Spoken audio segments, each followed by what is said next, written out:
Welcome back to Gumbo Life, the podcast. I'm Tracy Ante, and this is episode 8. This is my holiday edition with my kids, Colson and Landon Fontenot. I have no idea if this is going to be a good idea or not, but I'm hoping that this is going to come out to be a great episode. We're talking about growing up Creole and their experiences. Let's get into it. Okay, everybody, welcome back to Gumbo Life, the podcast. This is going to be my holiday edition. So since it is my holiday edition, I'm having my children as my guests.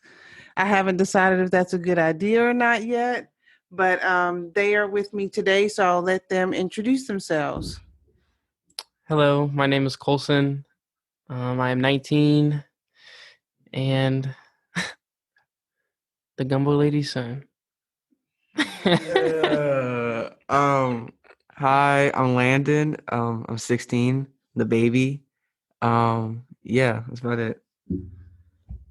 So Colson is a freshman at LSU and Landon is a sophomore at Opelousas High School. So since I have Colson home for the holiday break, I wanted to have them on just to kind of talk about what it's been like growing up Creole, especially in my house, which is a totally different experience than every other experience. So I just wanted to talk a little bit about that because there were some things that I did differently as a parent and things that they experienced differently growing up in my house. So since my mom had the Creole Center and was so involved in stuff, there was always events. And after I divorced, I was a single mom for a long time. So they were with me literally at everything. They were always with me. There was an event that we did in Lake Charles one time that y'all probably don't even remember at Portia and Russell Matoire's house.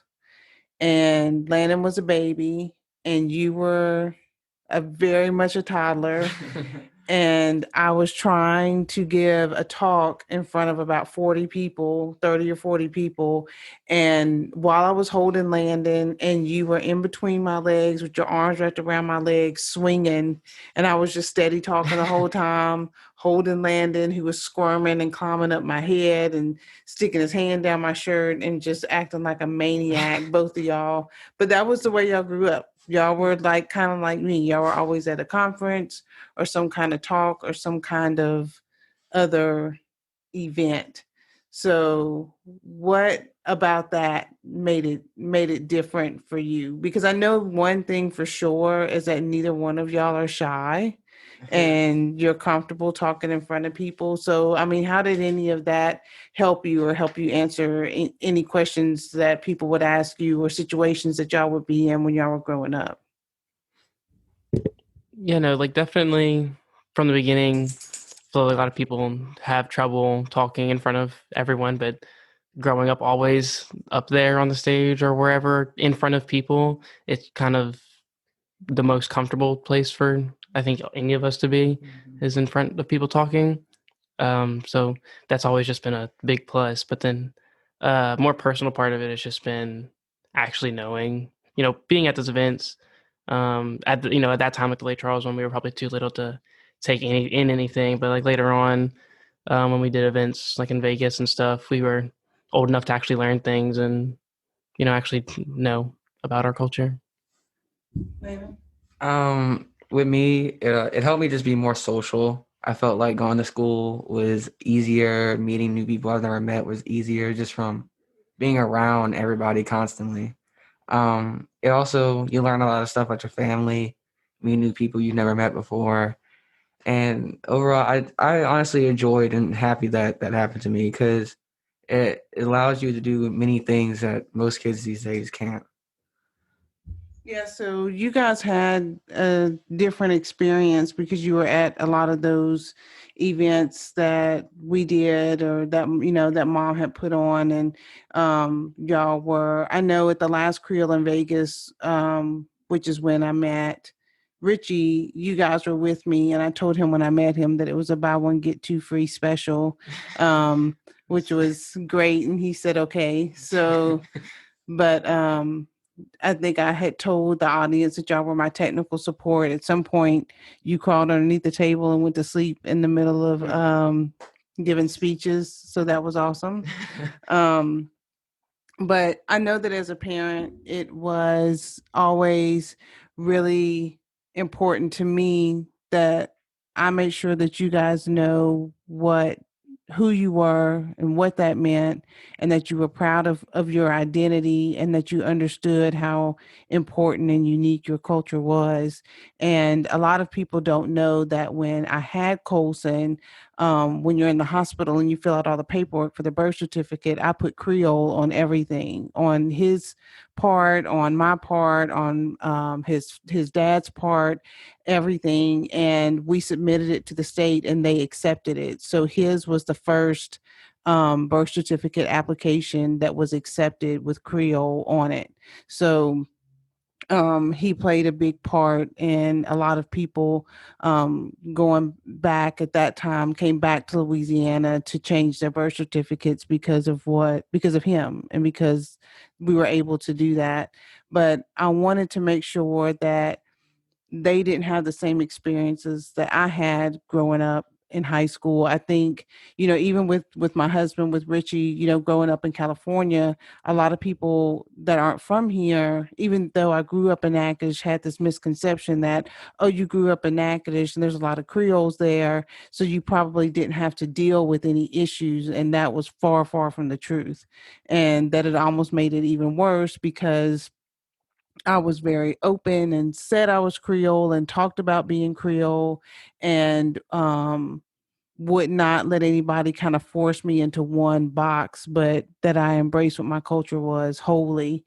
And I didn't want you guys to have to go through those same things. And I think that was a lot of what Mimi did with her work. Mimi is what they call my mom, and was making sure that she was promoting and but also preserving the Creole culture so that people were more educated. And I can see there's such a big difference in y'all's experience, like being in high school, than what mine was. But I did go to your school when you were in seventh or eighth grade. Yeah. So and I think you had, was that when your foot was broke? Yeah, that's when I just broke my ankle. And I went to go do a fillet demonstration for his class, and have brought the pilon and everything, and kind of showed that whole process, and talked about fillet and talked about sassafras and all of those things. And then I asked, did anybody have any questions? And Colson wasn't there, and everybody raised their hand. And what did they ask? Is Colson black? Is Colson black? What is Colson?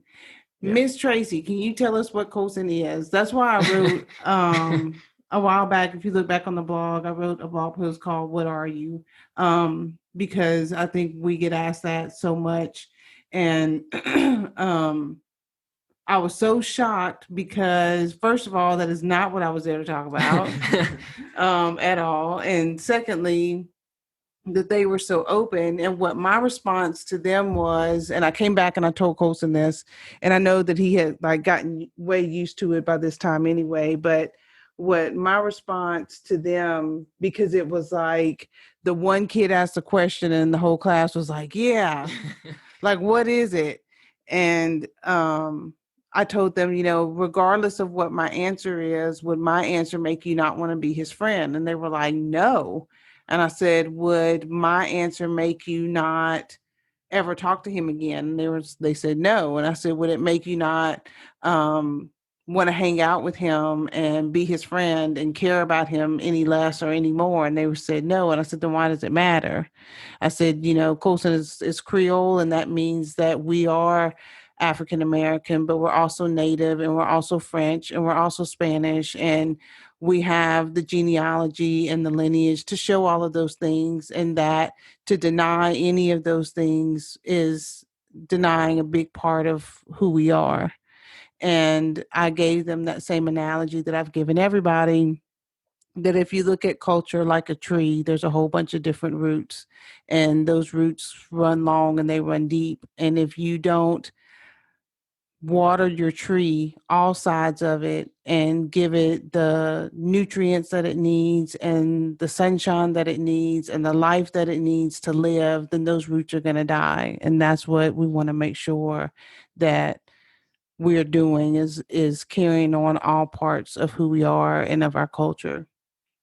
So I wanted to ask y'all, was there anything that like mom did or said to you guys or at an event or just y'all talking that stood out to you or made an impact on decisions that you made or how you talked about certain things, whether it was just having a conversation with her or asking questions? Landon? Um, for me, it was, I think I was about in sixth grade, and it was sixth grade Christmas that year. And we're there, I'm talking. It's just me and her in the living room because I was up early and nobody else was up. And I asked her, I was like, so what do I say when people ask me what I am? I always said I was Creole, but not looking like Colson, my mom having lighter skin. People always ask me what I was. And from that day, she always told me no matter what your skin color is, you're always Creole. And that has always stuck in my head. And that's still what I tell everybody today because it is what it is. I wouldn't say there was one thing Mimi told me specifically that um would make that has like a still like going on impact for the Creole side of me. But I feel like a lot of it was when I was growing up in Natchitoches and you were working at the center and everything. After school, we'd spend a lot of time at the center just until you finished and got off, and Mimi was there, and I would just be running around y'all's office, and I would help Mimi, just help Mimi just bring stuff around, get papers, anything like that. And I think it was more always being there with her and just helping her with those little things and seeing how much work she put into it and how much she enjoyed it. That really fueled a big part of my passion for our culture. I didn't know that. That's really sweet. Um, I think that, you guys were really lucky and fortunate to have the experiences that you had and to be really in the mix of everything and being able to really hear and experience everything. You have a wealth of additional aunts and uncles. Yes. Auntie Rain and Auntie T and Carolyn and Uncle Andrew for sure. And, just that all the family that you guys have gotten from all the work that we've done with Creole culture. But so now that you're in college, do you see things differently? Do people ask different questions? Or are they just like, oh, okay? Or how has anybody asked you about where you're from and what your culture is, and how have you handled that now that you're in college? Is it different than what it was in high school? I wouldn't say it's actually changed much. I do still get the same questions or the usual, is Colson black or, what are you? I definitely feel like people are more open towards it, asking and just learning in general. But people, and they're also not quick. They're not really quick to assume either.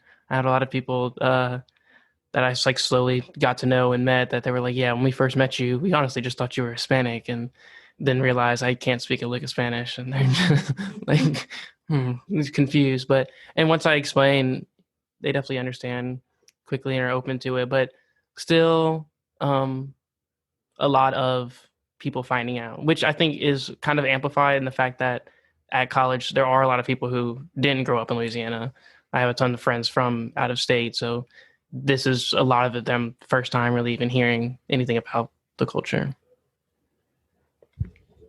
Landon, do you think that it is harder for you or different than because so my boys, I have one that looks just like me that has brown eyes and brown hair and brown skin, and he is my clone in every way.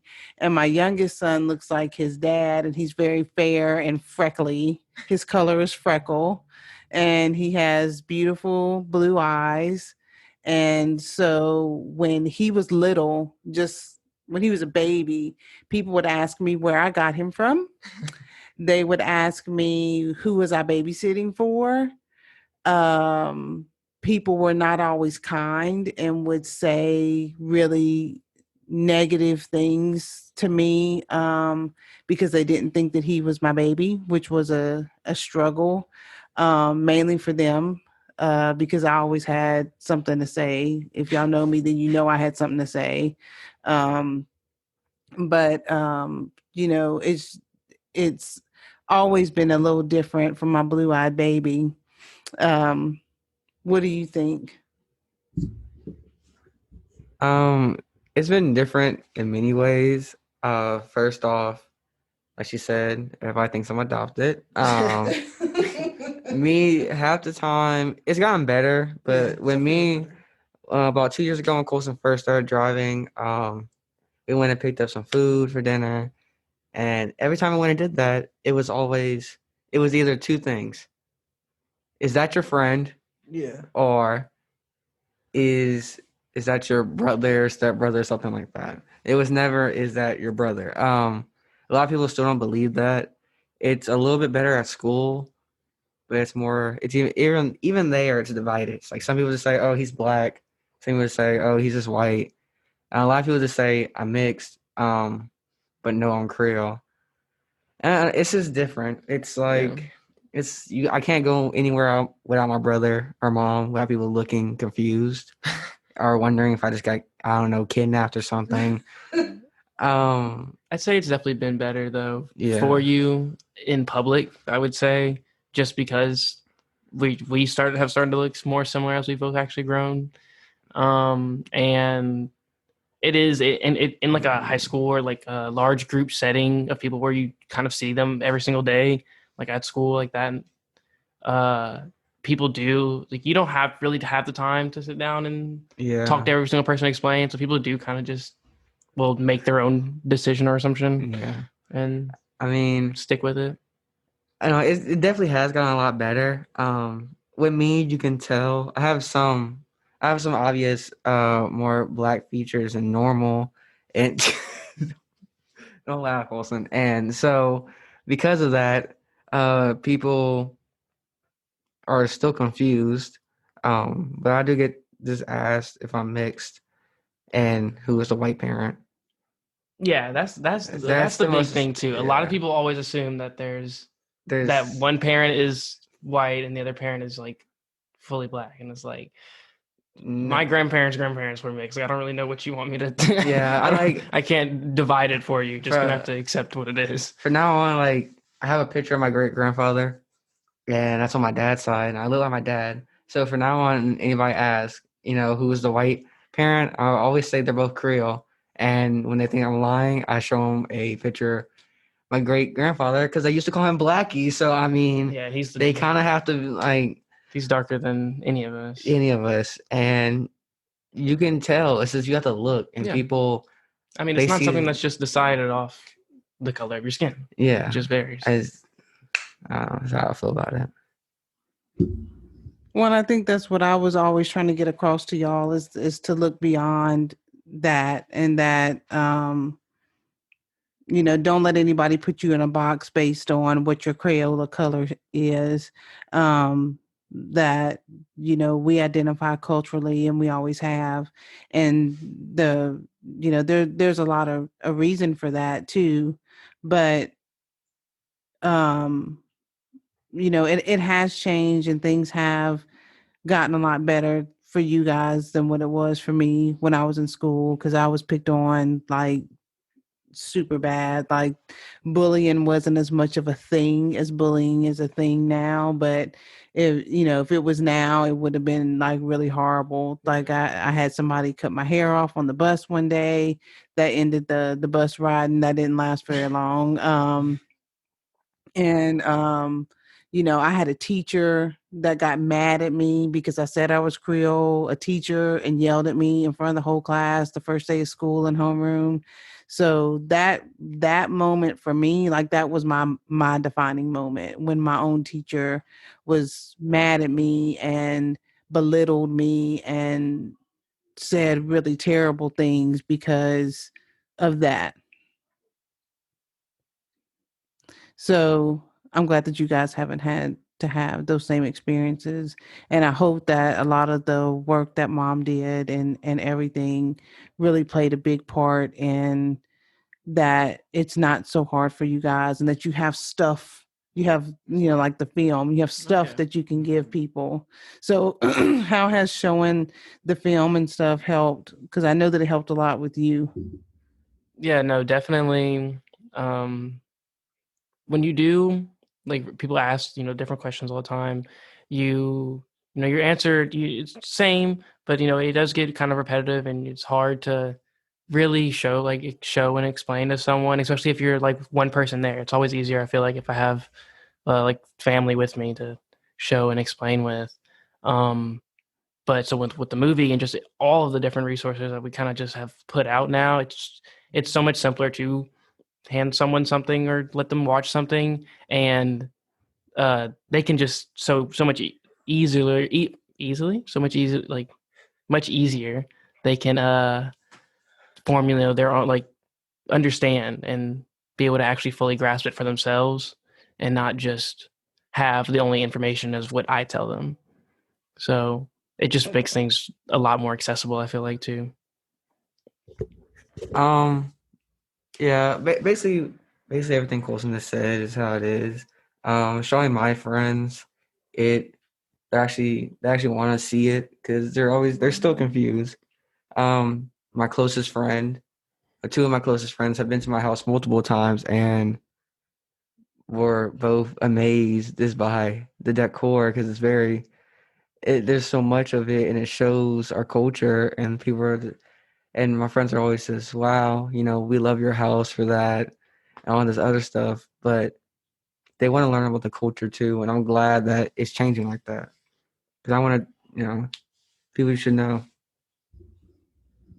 No, I agree. And what they're talking about is that I'm an art junkie and I like to find Black artists and Creole artists that, depict um, Creole culture. I have a couple of works from Bryant Benoit, from Terrence Osborne. Um, just and other things, Josie LaCour, I have a few of her things too. So we have a lot of art in our house and a lot of it is about culture and family and tradition, and it really is a good visual display of what Creole culture is in a lot of different ways. So that's another part of it that I didn't even think about until you said it that way. And then the Spirit of a Culture film that we did many moons ago, that was a grant that the Creole Heritage Center had, and was a film that was made. So if you're in Louisiana and watch LPB, they'll show A Spirit of a Culture twice a year usually. And it's usually when they get their most pledges in. But I used to hand that film first day of school. My kids were little. I would give the film to the teachers as a resource, especially to the teachers that taught Louisiana history, because it was such a great resource and has such good information in it. And I think that you can still get copies of it from the Creole Heritage Center. But if you watch that film, I'm in it talking about the Creole Renaissance. And at the end, at the very, very end, you'll see the last kind of scene is me holding a baby, and that baby is Landon. So that film is um, about 16 years old. Yeah. So I was a couple months. You weren't even a couple of months. You were like 6 weeks old because I was pregnant when they filmed my part, and I was so mad that I was big and pregnant when they filmed my part. Um, and because I knew it would be forever, they would be showing that. But yeah, so you were in it, and you just didn't know it. And I think that you were coming think you're in it too. I think you're like running up to me or something. It's been a while since I looked at it, but it's a great resource and a great something to give to your teachers and use when your kids are doing that school project. I get tons and tons of phone calls and text and Facebook messages about from parents whose kids are doing some kind of report or school project on Creole culture, wanting resources and what to put. So that's actually one of the things that I'm working on for 2021 is to develop kind of like a kit. Um, that you guys can use to do your projects with. So that's going to be something that hopefully I'll release in the spring. So that's a plan. If I can work it into the 50 billion other things that I'm trying to do right now and take care of these crazy kids. Um, so I'll ask each one of y'all because I'm really interested and I probably should have asked you this to tell me your answer before I recorded you saying it, but because I never know what's going to come out of their mouth. But um, so tell me what's your definition of Creole?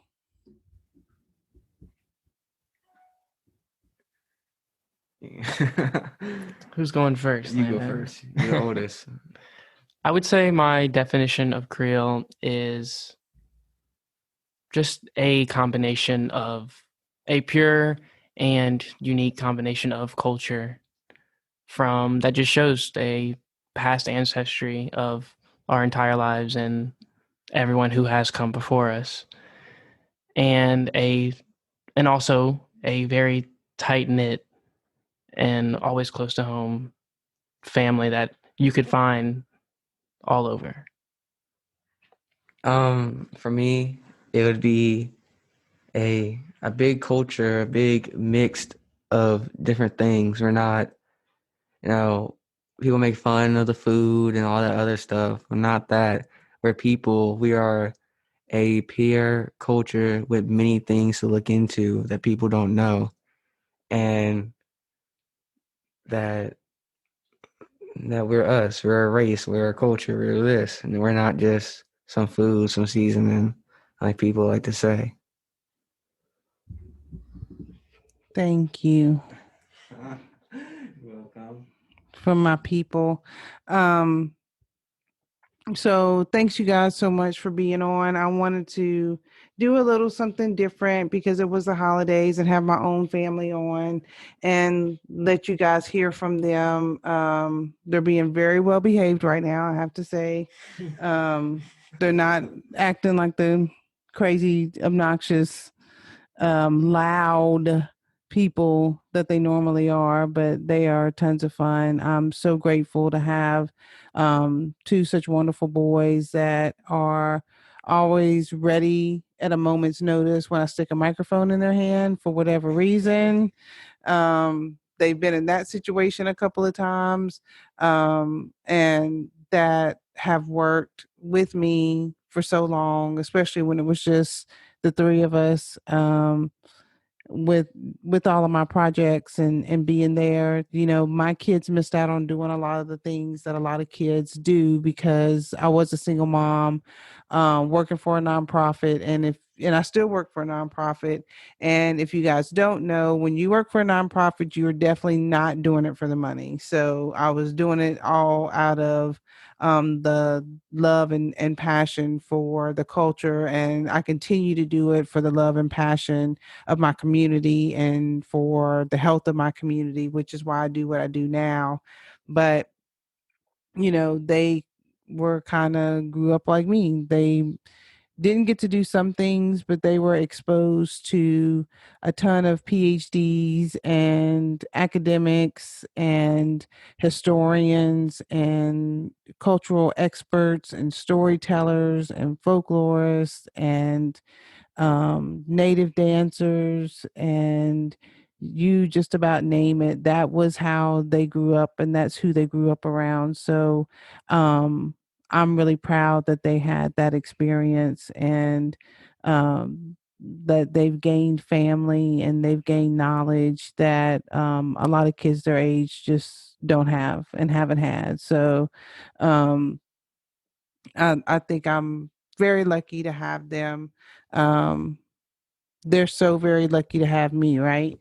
Yes. Of course. Yeah. Always. Amazingly. See, they're acting like they were bribed. So thank you, boys. Thank you for being on Mommy's show. I appreciate it. This won't be the last time either, okay? Okay. Gotcha. Got it. Bye. Bye. Shop Gumbo Life for apparel, face masks, phone covers, home goods, and much more at gumbolife.com, in the official Gumbo Life store, and on Amazon. You can find us on Facebook at Gumbo Life or on Instagram at Gumbo Life Blog. Make sure to tag your Gumbo Life gear, hashtag Gumbo Lifestyle. Music by Cody Cassard. Editing and production by Tracy Ante.